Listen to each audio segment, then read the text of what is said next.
Татарстан Республикасы һәм татарлар турында тулы мәгълүмат.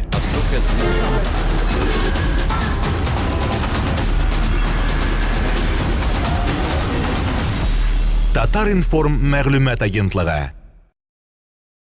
Белгәнегезчә инде әтиянем иҗат кешеләре һәм ничек кенә тырышсам да башка өлкәгә күчергә ничектер кан тарта дип әйтәләр бит инде геннарга кереп калгандыр инде барыбер иҗатка тартылу көчлерәк булды. Шуңа күрә бик яратам шушы эшне һәм инде институтны тәмамлаганнан соң да бераз эшләп алып шушы икътисад өлкәсендә барыбер җырга кайттым һәм инде төпләп шушы өлкәдә эшләргә булдым. Менә үкенмисезме нәкъ менә эстрада юлын сайлаганыңызга? Юк, үкенмим, миңа бик ошый. Хәзерге вакытта менә әзрәк яңача стильдәрәк тә эшлибез. Командам барлыкка килде. Ничектер эшләүе җиңелрәк һәм көчлерәк хис итәм үземне хәзер. Менә беренче тапкыр сәхнәгә беренче адымнар ясаганда нинди кыенлыклар белән очрашырга туры килде? Әлбәттә, чыккан вакытта гына бик авыр, чөнки синең тәҗрибәң юк. Син теге бик җырлый да белмисең инде. Мин вокал дәресләренә йөрдем соңыннан. Авыр, чөнки конкуренциядә күп җырчылар күп. Ничек итеп үзеңне күрсәтергә белмисең, ничек кызыксындырырга кешене. Кызыксындырудан да тормый ул. Менә үзеңнең эчке дөньяңны ничек чыгарырга, ничек күрсәтергә әле син төгәл белмисең. Шуңа күрә шул яктан авырлыклар булды. Стиль табу буенча, җырлау стиле буенча авырлыклар тойдым шул яктан. Менә Рөстәм һәм Гөлдания Хәйруллиналарның кызы булу, ул авыр булдымы? Авыр булды. Сәхнәгә чыккан вакытта авыр булды, чөнки әлбәттә кешеләрнең ассоциациялар барлыкка килә. Бу бит аларның кызы дигән. Хәзерге вакытта инде мин бу тойгыларны әзрәк кичерәм, әзрәк күрәм. Мине әти-әни белән чагыштырганнарын, олырак кешеләр генә инде күбрәк чагыштыралар, чөнки алар әти-әнине беләләр. Яшьләр алай дип карамый миңа. Мин үземне гомумән икенче төрле стильдә хәзер күрсәтәм һәм ул минем әнинең җырлавы белән ничек тә ошамаган. Шуңа күрә үземне аерым шәхес итеп хис итә башладым хәзерге вакытта. Менә әниегез нинди дә булса киңәшләр бирәме, нәрсәләр әйтә сезгә? Җыр сайлаганда яисә үзем сорыйм инде аңа мөрәҗәгать итәм кирәк булганда, мәсәлән, ниндидер җыр бирсәләр, сорыйм әнидән ничегрәк дип. Хәзер менә соңгы вакытларда сорап та тормыйм. Чөнки безнең әни белән карашлар төрле. Чөнки минем эстрадага карашым әзрәк үзгәрде, минем үз стилем барлыкка килде һәм мин үзем туйган, үземә ошаган җырларны сайлыйм. Аларны ясаганнан соң гына инде мин әнигә күрсәтәм. Әле күрсәтү бер хәл, ул аны яратмаска да мөмкин, ошатмаска да мөмкин, төрле хәлләр була. Әйтәләр бит, кешедән сора, колак сал, үзеңчә эшлә дип. Менә хәзер мин хәзерге вакытта үземчә эшлим. Менә сезнең стилегезгә карата ул барыбер тискәре фикерләр әйтәме? Әйтми, чөнки ул мине аңлый. Әлбәттә инде ул күбрәк халыкчан җырлар ярата, кызым шундыйларны җырларга кирәк ди инде. Әлбәттә аларны да җырлыйбыз, тик ничек дип әйтим, һәр кешенең үз юлы булырга тиеш, үз фикере булырга тиеш. Һәм менә минем фикерем шул. Лилия, сез гаиләгез турында сөйләргә яратмыйсыз. Күп кенә җырчылар кебек социаль челтәргә үзегезнең шәхси тормышыгыз хакында фотоларда, видеоларда урнаштырмыйсыз. Сәбәбе нәрсәдә? Минем өчен гаилә ул изге әйбер. Һәм инде һәр кешенең шулайдыр. Мин үзеңә якын булган әйберне күрсәтәсе килми, чөнки югалтырга куркасың, ничектер шул әйбер өчен куркасың. Минем өчен бу гаилә. Минем уйлавымча, кеше иң беренче синең иҗатыңны кабул итәргә яратырга тиеш. Синең гаиләң инде ул андый мөһим роль уйнамый кешеләрнең тормышында дип әйтим. Кайбер җырчылар үзләренең балаларын бик еш куялар Instagramга, бәлки пиар ясыйлардыр инде аның белән караулар җыялардыр, лайклар җыялардыр. Ул һәр кешенең үз фикере, кем ничек тели шулай эшли. Мин теләмәс идем минем балаларны кеше каравын, ничектер тәнкыйтьләвен, ниндидер начар сүзләр язуын. Миңа күпме начар сүзләр язалар, әйме? Бөтен кеше дә яхшылык теләми бит инде сиңа. Яратмаучылар да бар. Шуңа күрә минем балаларыма да менә мондый начар әйберләр төшмәсен иде. Шуңа мин аларга бары яхшылык кына телим. Мин гел әйтәм, үскәч үзләре аккаунтларын ачырлар да куярлар фотографияларын. Хәзерге вакытта мин алар өчен бу әйберләрне минем эшлисем килми, чөнки бәлки ул аларга киләчәктә начар тәэсир ясар. Шуңа күрә бу аларның үзләренең эше, минем хокукым юк дип уйлыйм хәзерге вакытта андый эшләр башкарырга. Менә тормыш иптәшегез нинди кеше гаиләдә һәм гастрольләргә чыгып киткәнегезгә каршы түгелме ул сезнең? Аллага шөкер, минем уйлавымча артист кешесе өчен иң мөһим ул синең ярыңның, син сөйгәнеңнең эшеңне аңлау, синең эшеңне хөрмәт итү. Һәм бу яктан мин бик бәхетле кеше, чөнки минем тормыш иптәшем ул минем профессияне, мине гомумән аңлый торган кеше. Шаяртып әйтәбез инде, кемгә өйләнгәнен белде бит, артист кешесе булуын. Шуңа ул уңай карый, миңа булыша. Гастрольләргә йөргән вакытлар булды, кияүгә чыкканнан соң инде әле балалар булмаганда берни дә әйтмәде, атналап өйдә тормаган вакытлар булды, бер сүз дә әйтмәде. Хәзерге вакытта инде бик йөргән юк, теге бер көнгә генә, 2 көнгә генә чыгып керәсең, болай озаклап йөргән юк гастрольләргә. Шуңа күрә әлеге вакытта Аллага шөкер бик канәгать, рәхмәт аңа аңлаган өчен бик рәхмәтле аңа. Әмма Лилия алдыгызда барлыкка килсә шундый сорау, шундый сайлап алу, нәрсәне сайлар идегез, гаиләнеме, әллә сәхнәне, карьеранымы? Әлбәттә гаилә. Рәхмәт. Сез ирегезнең әти-әнисе белән яшисез, белүебезчә, кайнана белән мөнәсәбәтләр ничек? Аллага шөкер яхшы. Ул булмаса мин булай чыгышлар ясап йөри алмас идем, чөнки төп балаларны караучы ул. Ул да аңлый минем эшемне, профессиямне.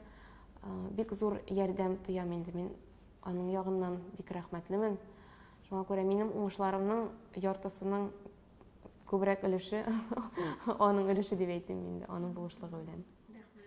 Сезне бер зур түрәнең килене диләр. Дөресме, юкмы? Мин әйткәнемчә инде гаилә турында сөйләшергә яратмыйм, мондый сорауларны күп бирәләр. Журналистлар үпкәләмәсен инде мен. Чөнки әйтәм ич минем гаиләм ул йозак астында һәм мин аны ачырга җыенмыйм дип әйтим инде, дөрес дип санамыйм. Бу минем фикерем. Сер ахыргача шишелмәячәк әле, шулаймы? Шулай дип уйлыйм, мин аны инде саклыйм. Әйтәм ич, мин җырчы икән, мин иҗат кешесе икән, әлбәттә иң элек, иң беренче урында минем иҗатым булырга тиеш халык өчен, шулай дип уйлыйм. Лилия, сез ничек уйлыйсыз, менә сез ничек танылдыгыз, сезне нәрсә танытты? Мин үземне танылган кешегә санамыйм, дөресен генә әйткәндә. Чөнки мин үземә читтән анализ ясый алмыйм, бәя бирә алмыйм. Шуңа күрә кайбер кешеләр әйтә инде, ой, син шундый йолдыз, ничек йолдыз булдың дип әйтәм. Мин йолдыз мин йолдыз түгел. Мин үземне гади кеше кебек күз алдыма китерәм, мин бары тик үземнең яраткан эшемне эшлим. Ничек тоям мин, менә нинди музыканы тоям, кайсы җырлар ошый, шуларны мин башкарам, тамашачыга җиткерәм, Инстаграмга чыгарам, интернетка. Булай мин үземнең бер кайчанда андый танылган артист дип уйлап йөргәнем юк. Мин инде еш кына интернетта да язам, интервьюлар да биргәндә әйтәм.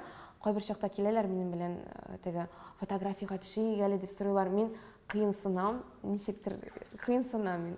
Минем иҗатымда яңа этап башланды, мин дә кышлар нәселеннән дигән җыр белән. Чөнки моңа хәтлек мин күбрәк теге әти-әни нәрсә әйтә, халыкчанрак, былай кирәк, аларның сүзләренә колак салып, алар әйткәнчә эшли идем. Шулай дип уйлый идем. Хәзер инде мин шундый фикергә килдем. Синең үз фикерең булырга тиеш. Ничек тоясың, шулай эшләргә кирәк. Барыбер үз тамашачың табыла. Шуңа күрә менә шушы җырны алганнан соң ничектер мин үзем илһамландым. Һәм яңа планнар, ниндидер идеялар барлыкка килә башлады минем башымда. Һәм сольный концерт ясадым мин менә шушы җырның исемен белән атап. Бу җыр минем тормышымда зур роль уйнады дип уйлыйм. Хәзер әлбәттә мин төрле композиторлар белән хезмәттәшлек итәм, тик барыбер менә шушындый яшьләрчәрәк стильдә эшлим. Чөнки андый стильдә җырлаучылар бик күп түгел дип әйтим инде. Тамашачы бик кабул итеп бетерми. Аеруча олырак булган тамашачы менә шушындый яшьләрчә стильне. Менә минем башкаруымда ничектер ул тамашачы тарафыннан утып алынды һәм алар кабул иттеләр шушы җырдан башлап минем иҗатымны. Хәзерге вакытта да мин тоям, менә безнең бер шундый дулкын бар, менә шушы дулкын ул менә шу җырдан башланып китте һәм хәзерге вакытта да ул менә бар, минем ул тамашачым бар. Алар күп булмаса да мин аны сизәм, мин аларны тоям. Рәхмәт. Лилия, менә сезнең киенү стилегыз бүтән җырчылардан аерыла. Образларны үзегез тудырасызмы, яисә кемдә булса ярдәм итәме, дизайнерлар, стилистлар? Иң беренче мин җырны алам. җырны ясыйм, минем ассоциациялар барлыкка килә, ничек бу җырны җиткерергә мөмкин. Башта идеяларым тугач, мин аны стилистларга әйтәм, без аралашабыз, уйлыйбыз. Кайберләре инде минем идея белән ясалган костюмнар, кайберләре стилистлар махсус әзерләгән дип әйтим инде. Ул стиль, киенү стиле җырга туры килергә тиеш. Җырның тематикасына туры килергә тиеш, аның хореографиясе да туры килергә тиеш менә шушы стильгә. Барысы да бергә параллель рәвештә барырга тиеш. Шул вакытта гына синең профессиональлыгың күренә, синең үз өстеңдә эшләгәнең. Кайбер кешеләр кызганычка каршы моны аңлап бетермиләр. Теге ташланырга гына торалар. Белмим, нишләп мине генә яратмыйлармы, мине шәхс буларак яратмыйлар микән? Бәлки шушы образымны гына яратып бетермәделәр микән? Алар бик күп начар әйберләр язалар. Тик шушы язган әйберләргә аргументлар җиткерә алмыйлар. Бары тик ошамады дип кенә язалар. Аны языр алдыннан әзгенә уйланырга, укырга кирәк, минем уйламча. Чөнки шушы чыгышны алыйк, мәсәлән, һәр елны Изге Вәли дискотекасында ниндидер тематика концепция була. Шушы концепцияны саклар өчен артист кеше үз өстендә эшли, ул костюмнарын уйлап чыгара, тиктерә. Хореограф белән махсус хореография куя, биючеләр белән. Без бергәләшеп, җыелышып, репетициялар ясап, номерның шушы концепциясын уйлап чыгарабыз. Әлбәттә, син тематик номер ясыйсың икән, аның һәр нәрсәсе дә туры килергә тиеш. Экранда булган футаж, шул әйттем инде, хореография, җырның тематикасы барысы да. Мин бит инде шушы костюм белән чыгып, әнкәйләр турында җыр җырламыйм, әлбәттә. Шуңа күрә иң элек менә шушы моментларны карарга кирәк. Кеше нәрсә турында җырлаган, кайда чыгыш ясаган. Мин пирамида сәхнәсенә чыгыш ясамадым шушы костюм белән. Һәм безнең бу номерыбыз бик яхшы килеп чыкты, минем уйлавымча, ул оригиналь булды. Без бик каты әзерләндек һәм без канәгать. Менә шушы интернетта язган кешеләр бәлки белеп бетермиләрдер, ни өчен бу эшләнгән әйбер. Бүтән җырчылар бер җирдә менә шулай әйләнеп җырлыйлар, теге күлмәк кияләрдә чыгып җырлыйлар, баян белән җырлыйлар. Ничектер шулай буталып беткән һәр нәрсә. Укып карасак, китапларны, эстрада ул үзенә кертә. Цирк номерларында, пародияларында, ул җырда башкару, театрда анда күп нәрсә кергән. Шуңа күрә айыра белергә кирәк. Җырларның да стильләре төрле була. Бар халык җырлары, бар яшьләрчә стильдәге җырлар. Безнең халык күнеккән менә шушы бүтән җырларны бер итеп кабул итәргә. Тик хәзерге вакытта минем уйлавымча әле замана да үзгәрә. Яшьләр буенча сегментлар барлыкка килде дип әйтим. Яшьләр, мәсәлән, аларның халык җырларын гына тыңлап утырасы килми. Алар шулай ук шушындый стильле трендта булган яшьләрчә җырларны тыңлыйсы килә. Андый җырлар булмагач, алар нәрсә тыңласын соң? Шуңа күрә бик күп кеше тәнкыйтьләр яза инде. Нишләп күлмәк кимисең, нишләп болай чыгасың дип. Яшьләрчә стильдәге булган җырны җиренә җиткереп башкара белергә кирәк. Аны тамашачыга җиткерә белергә кирәк. Чөнки сәхнә образы дигән төшенчә дә бар. Сәхнә образы ул эстраданың бер өлеше. Син әгәр дә нәрсәдер күрсәтәсең килә икән, тамашачыга ниндидер фикер җиткерәсең килә икән, аны күрсәтер, җиткерер өчен шулай ук костюм кирәк. Аның хореографиясе кирәк. Чөнки менә шушы тулылык булганда гына фикерне дөрес итеп җиткереп була халыкка. Безнең халык андай бергә котышкыч карый. Нишләп ул шушындый костюм киеп чыккан? Димәк, моның сәбәбе бар. Бары тик менә шушы сәбәпләрне күрә белергә, таба белергә кирәк. Аны әзрәк мониторинг ясарга кирәк. Нишләп шушы җырчы болай киенеп чыккан? Шуңа күрә котышкыч карарга кирәкми дип уйлыйм. Мондый күренешләргә бары тик менә ул шулай булырга тиеш эстрадада. Һәр җырчы ниндидер фикер җиткерә белергә тиеш, образ аша. Һәм тынычрак булсыннар иде безнең тәнкыйтьчеләребез, яисә күбрәк информация укысыннар иде китаплардан яки интернеттан. Хәзер инде андый ресурслар безнең бик күп информация ала торган. Менә сез әйтәсез, яшьләр өчен иҗат итәм, яшьләр стилендә дип. Гомумән яшьләр менә бу образларыгызга ничек карый? Яшьләр арасында да барыбер бардыр, минемчә, тәнкыйть белән караганнар. Бар, андыйлар да бар. Мине гомумән шәхс буларак кабул итмәүчеләр дип уйлыйм мин. Чөнки нәрсә кисәм дә миңа тискәре бер язалар. Әлбәттә, бөтен кеше мине яратып бетерә алмый. Һәр кешенең үз карашы бар, үз яраткан җырчылары бар. Мин елап утырмыйм, кайгырмыйм. Чөнки бу аларның хокукы, аларның фикере. Яраталар, яратмыйлар, яратмыйлар. Шуңа күрә яратучылар бар әлбәттә. Бик күп яхшы сүзләр язалар миңа: Лилия, бирешмә, син дөрес юлдан барарсың дип. Шушындый уңай караган кешеләр бар, алар миңа көч бирәләр. Мин аларга бик рәхмәтлемен. Һәм инде менә шушы юнәлешне без бергәләп алып барабыз хәзерге вакытта менә шушы кешеләр белән, шушы тамашачым белән. Менә сезне бүтән чит ил җырчыларын кабатлап шундый образлар тудыра дип әйтәләр. Килешәсезме, Лилия? Мин алардан да гаепләмим, чөнки мине бер заман инде теге ак спортивный костюм белән чыккач, Елена Темниковага ошаган дип әйттеләр. Әлбәттә, ул безнең костюмнар да ошаган булып чыкты. Мин шундый фикердә. Безнең Россия эстрадасы барыбер чит ил эстрадасына карап нәрсәдер ала. Татар эстрадасы рус эстрадасына, шулай ук теге чит ил эстрадасына карап костюмнарны да алалар. Хәтта менә шундый костюмда тектергән җырчылар бар. Һәр кеше бер-берсенә карап нәрсәдер эшли. Кемдер копия ясый, кемдер инде карап, илһамланып, үзенә идеялар туплап яңача ясый. Шуңа күрә мин үзем яратам аралашырга, гомумән карарга. Шундый кешеләргә кемнәр миннән өстәрәк, кемнәр миннән яхшырак эшлиләр, кемнәр профессиональ дәрәҗәдә эшлиләр, миннән дә югарырак. Чит эстрадасымы ул, Россия эстрадасымы. Без андый кешеләрдән, минем уйлавымча, аларга карап, бары тик үрнәк алырга, һәм инде яхшы үрнәк алырга тиеш. Тагын да югарырак үрләргә ирешергә ниндидер стимул алырга тиеш без дип уйлыйм. Инде кемнеңдер ниндидер костюмы ошамый икән, мәсәлән, тотышы үзенең, син аңа бары тик игътибар итмисең. Минем фикерем. Мин бит анда кешегә тәнкыйть язып утырмыйм, синең костюмың мондый тегенди дип инде. Мин бары тик игътибар итмим. Яхшы булган әйберләрне мин үземә туплыйм, кирәкмәгән информацияны мин төшереп калдырам. Бары тик шул гына. Менә сез әйтәсез, халык сезнең образны кабул итми дисез. Менә минем соравым, мондай образга керү кирәкме, халык кабул итә алмагач? Нишләп юк? Без бер урында торабыз. Дөресен генә әйткәндә, минем фикерем, бездә эстрада гомумән юк. Чөнки без артистлар икән, без җырлый да белергә, үзебезне тута белергә сәхнәдә, бии дә белергә, сөйли дә белергә тиешбез. Нишләп эстрада ул чыгып җыргына, сәхнәгә чыгып җыргына җырлап керү? Алай түгел. Кеше бер образда гына була алмый. Һәр җырчы да шундый күлмәк киеп чыга башласа, ни кызыгы барсың аның? Ничек аерырга аларны? Чөнки дөньяда җырлауда, менә җырларда төрле стильләр бар. Нишләп аларны кулланырга ярамый? Мин монда мондый киемнәрдә бер начар әйбердә күрмим.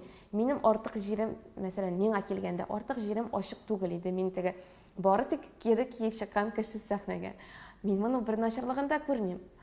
Шуңа күрә кеше бары тик моңа күнекмәгән. Ничә еллар безнең җырчылар шул бер образларда чыкканнар да җырлаганнар, чыкканнар да җырлаганнар. Әзрәк үзгәрешләр кирәк дип уйлыйм мин. Мин шушы үзгәрешләрнең начарлыгын күрмим. Лилия, татар эстрадасында сез инде кабатлаулар күп дип әйттегез. Тагын нинди фикердәсез татар эстрадасына карата, ничек бәялисез бүгенге торышын татар эстрадасында? Менә әйткәнемчә, мин уйлыйм, бу шәхси минем фикерем, бер урында торган кебек. Чөнки мен әйтәм, хәзер әзрәк яшьләр үсә. Алар мохтаҗ ниндидер стильгә, ниндидер җырларга. Яшьләрчә җырлау ул начар җырлау дигән сүз түгел. Начар тәрбия бирү дигән сүз түгел. Чөнки яшьләрнең дә татарча җырлар тыңлыйсы килә. Үзләренә ошаган, мәсәлән, машинада куеп җырлап барырга кушылып, ул бит барыбер татар телен үстерүгә дә ниндидер этәргеч бирә. Ул бит мәҗбүр итү түгел. Безнең эстрадада бар җырлаучылар халык стилендә, алар бик күп. Халык җырларын гына башкарган җырчылар бар. Бар менә шундый яшьләр. Нишләп менә мондый төрлелек булмаска тиеш? Минем уйлавымча, һәр кешенең үз вкусы дип әйтим инде, бар. Мәсәлән, ул татар эстрадасында юк икән андый стиль. Алар чит ил эстрадасын тыңлаячаклар. Ошаган җырлары юк икән татар эстрадасында, рус эстрадасын тыңлаячаклар. Нишләп бездә җиткерә алмыйбыз соң шушындый яңа юнәлештәге җырларны? Инде композиторлар, авторлар белән эшлисез. Хәзерге вакытта менә ешрак инде Салават Шайхов, ул Мәскәүдә яши. аның менә шушындай яшьләшәрәк стильдәге җырлары. Нур Амстердам дигән безнең шулай ук шигырьләр яза минем дустым. Анна Попова иҗат итә шигырьләр, Нияз Валиев белән шулай ук бик тыгыз эшлибез. Менә әлеге вакытта шушы кешеләр белән иде. Марат Мухин да менә хәзер бер җыр ясап ятабыз, үзе иҗат итә. Шушы кешеләр белән күбрәк шушы авторлар белән иҗатташлык итәбез. Лилия, җырчы булу чыгымлы һөнәрме? Клиплар төшерү, җырлар яздыру кыйнлыктыр. Чыгымнар күп. Аеруча, мәсәлән, минем иҗатыма килгәндә, чөнки мин гастрольгә чыга торган, тулы заллар җыя торган җырчы түгел. Күргәнегезчә, шуны хәтта тәнкыйть язып, кеше кабул итми. Моңа карамастан, мин яраткан эшем белән шөгыльләнәм. Әлбәттә, син концертларга йөрмәгәч, син теге эшләмисең дә, клиплар, шушы җырлар ясау бик күп финанс таләп итә. Син иҗат белән шөгыльләнәсең икән, син үз фикереңне җиткерә белдерергә тиеш. Халыкка ярарга түгел, үз фикереңне җиткерү ул бик күп финанс һәм хезмәт таләп итә. Халык моны аңламый әлбәттә, чөнки алар күрмиләр безнең сәхнә арты тормышын. Әгәр дә син инде халык ярата торган репертуар аласың икән, җырлыйсың икән менә шушындый җырларны, гади җырлар инде алар, ничектер теге дөрес итеп әйтә дә алмыйм инде мин. Бар инде теге халык кабул итә торган җырлар. Аларны җырлап син гастрольләргә чыгарга мөмкин. Тик син барыбер башкарачаксың, теге халык нәрсә тели шуны җырлаячаксың. Алай эшләү начар дип әйтәсем килми. Һәр кешенең үз фикере, кемгәдер андый җырларны җырлау комфорт, кемдер андый җырларны башкарырга ярата. Үземә килгәндә, мин хәзер минуска эшлим, тик мин үзем яраткан әйберне эшлим, үзем яраткан стильне халыкка җиткерәм. Лилия, буш вакытыгыз бармы? Ниләр белән шөгыльләнергә яратасыз? Буш вакыт бик еш булмый. Өйдә утырган вакытны мин буш вакытка санамыйм, чөнки өйдәге эшләр дә бар. Ул теге җырчы булгач син идән җумыйсың, савы җумыйсың дигән сүз түгел. Мин ашарга да пешерәм, шулар өйләрне дә җыям, балаларны карарга кирәк, аларны тәрбияләргә кирәк. Тырышам инде спортзалга йөрергә. Минем яраткан шөгылем шул. Ул теге файда инде организм өчен дә, гомумән психологик яктан да, ничектер бушанып кайтасың, рәхәтләнеп спортзалдан. Киноларга бик сирәк йөрим. Шул минем өчен ял инде ул менә шул концертларга чыгып кирү, шулай ук ул эштә ялда шул ук вакытта. Булай ашарга пешерергә бик яратам һәм спортзалга йөрим. Менә сәхнә кешесенә гел бит инде кеше күз алдында булгач мотор булырга кирәк. Шулай ук тагын мотор булыр өчен нәрсәләр эшлисез? Спортзал инде, әйеме, беренчесе. Әллә ни эшләгәнем дә юк, дөресен генә әйткәндә. Косметологка мин бик сирәк йөрим. Шул тырнак ясатып кайтасың да. Тагын нәрсә эшлим инде мин. Маскаларда бик ясаганым юк әлеге вакытта. Минем өчен иң яхшы ял ул менә бер кайда ял итеп кайту. Чит илдә, чөнки мин шушында эшләп, күп уйлап, әзрәк арам. Мин менталитеттан да алам. Мин гомумән яратам чит илгә барып, руслар булмаган җирдә яшәп кайтырга. Чөнки минем ниндидер теге башымда перезагрузка барлыкка килә. Башка уйлар син гомумән теге ял итәсең. Һәм инде ничектер бушанып, яңа идеялар туплап рәхәтләнеп ничектер кайтасың. Татарстан Республикасы һәм татарлар турында тулы мәгълүмат.